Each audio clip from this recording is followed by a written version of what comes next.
90% of Americans in favor of background checks and reasonable laws against violence. Why doesn't our representative government enact laws in accordance rather than with the money they're taking from the gun laws?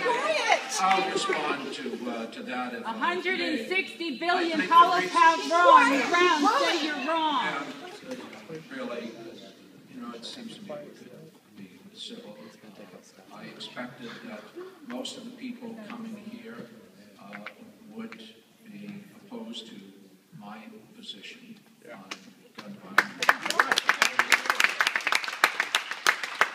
And the reason I make that assumption is for the same reason that these polls that show that 90% of Americans want background checks. That's a lie.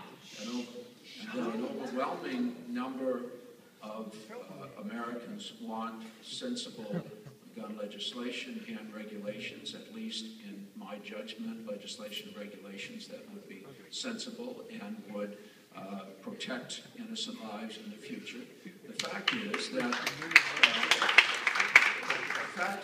that those who tend to be in favor of gun rights, if you will, tend to feel about that issue more intensely than others who, and of course I'm generalizing, than others who may feel, as I do, that we should have stronger legislation and regulations to protect innocent lives, but it is one of many issues they feel strongly about. So there is an issue between intensity and preference, if you will, and the members of Congress get that.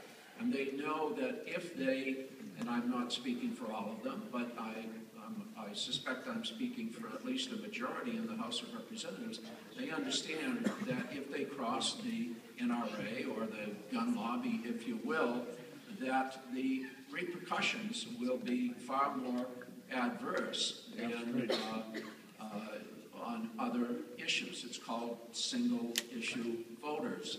And there are a lot of single-issue voters with regard to this issue. And that's a principal reason why there haven't been the kinds of legislation and regulation that other civilized countries have put into effect to great effectiveness and have substantially reduced the number of lives lost to guns. Now, I want to thank all of the guests that came tonight.